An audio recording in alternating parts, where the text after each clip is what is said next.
છે એમાં શું સ્કિન કેર લઈ શકાય એ વિશે આજે આપણે ચર્ચા કરીશું. સૌપ્રથમ તો એવું કહી શકાય કે ચોમાસામાં અંદર ભેજનું વાતાવરણ વધે ત્યારે સ્કિન પ્રોબ્લેમ અનેક ગણા વધી જતા હોય છે.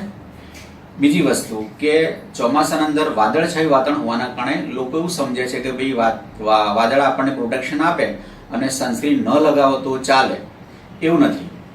ચોમાસાની અંદર એવું કહી શકાય કે વાદળછાયું વાતાવરણ હોવા છતાં તમને યુવી રેડિયેશન છે એ યુવી ફિલ્ટર નથી કરી શકતા.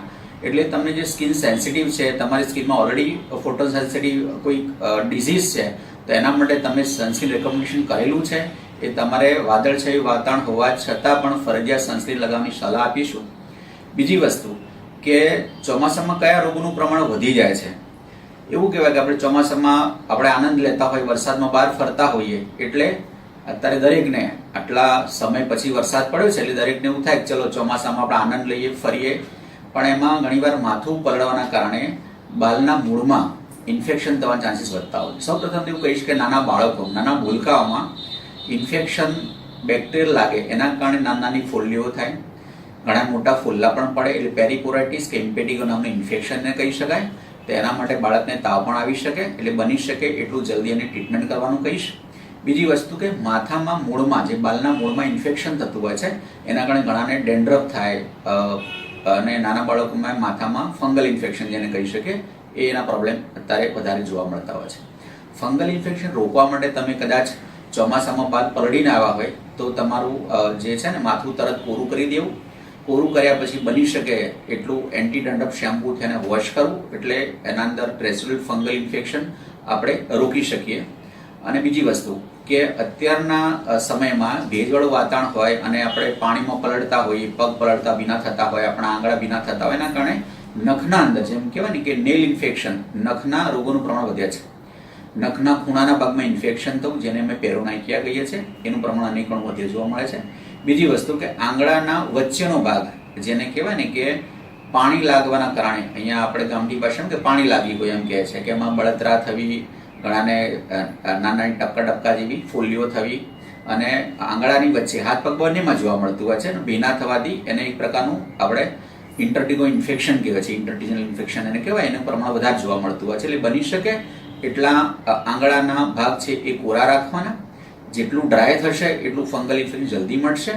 વત્તા ફંગલ જો લાગી જ ગયું હોય તો એના પછી નજીકના ડૉક્ટરની તમારે સલાહ લઈને ટ્રીટમેન્ટ લેવી જોઈએ. બીજું થર્ડ પોર્શન આપણે કહીશું કે સ્કિન કેર માટે શું ધ્યાન રાખવું જોઈએ. કે મોન્સૂન સમયમાં ઓઇલી એકનેસ પ્રોન સ્કિન જેની છે એને ફ્રીક્વન્ટ ક્લિન્ઝર અને કહેવાય ને કે એની સલાહ આપીશું આપણે. કે હ્યુમિડિટીના કારણે ઘણાને એકને પ્રોન સ્કિન હોય એટલે તમને ખીલનું પ્રમાણ વધી જતું હોય છે. એટલે હું એવું કહીશ કે રિપીટેડલી આપણે ફેસ સારા ક્લિન્સરથી વોશ કરવો જોઈએ, એટલે એના જે પ્લગ છે, ક્લોગ થતા હોય છે એ રોકી શકાય. બ્લેક હેડ છે, એકને છે, એનો પ્રોબ્લેમ ઓછો કરી શકાય છે. બીજી વસ્તુ એને કે જે બીજી સ્કિન કેરમાં અત્યારે કહી શકાય કે ફંગલ ઇન્ફેક્શન અનેક ઘણું વધી ગયું છે. કે જે હ્યુમિડિટી વધવાના કારણે, ભેજ વધવાના કારણે, કે ગ્રોઈનના આપણે સાથાના ભાગે, થાપાના ભાગે, બગલના ભાગે જે ચામડી જ્યાં ભેગી થતી હોય એમાં હ્યુમિડિટી વધે એટલે ફંગલ ઇન્ફેક્શનને અનુકૂળ વાતાવરણ મળે છે.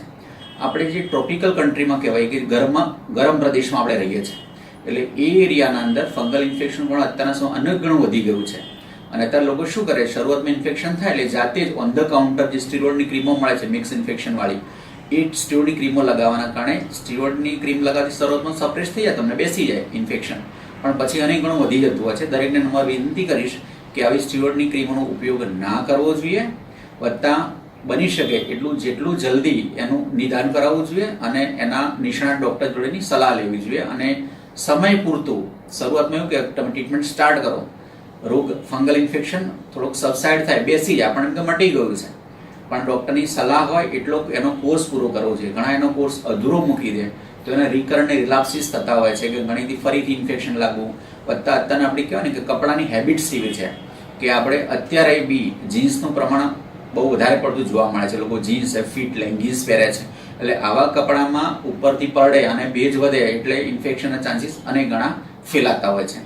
એટલે સૌને નમ્ર વિનંતી છે કે આટલા જેટલા સ્કિન પ્રકાર છે એમાં ડાયરેક્ટ ઓન ધ કાઉન્ટર્સ જે ક્રીમો મળે છે એ જાતે ઉપયોગ ના કરી, અને શું થાય તમારું ઇન્ફેક્શન વધારે ડિફિકલ્ટ ના બનવાનું. અને ઇન્ફેક્શનના કારણે સ્ટ્રેચ માર્ક્સ, ટ્રાયા પડી જતા હોય છે, સ્કિન પાતળી થઈ જવી જોઈએ, નસો ઉપસી આવતી હોય છે. આ બધી એની કોમ્પ્લિકેશન્સ છે.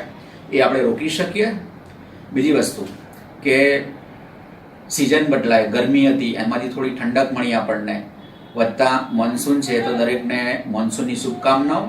આપણા એરિયામાં વરસાદની ખરેખર જરૂર હતી અને વરસાદ આવે છે, પણ વરસાદની સાથે સાથે આપણી ચામડીનું ધ્યાન રાખીએ, સ્કિન કેરનું પૂરતું ધ્યાન રાખીએ અને આપણે હેલ્ધી લાઈફ જીવી શકીએ છીએ.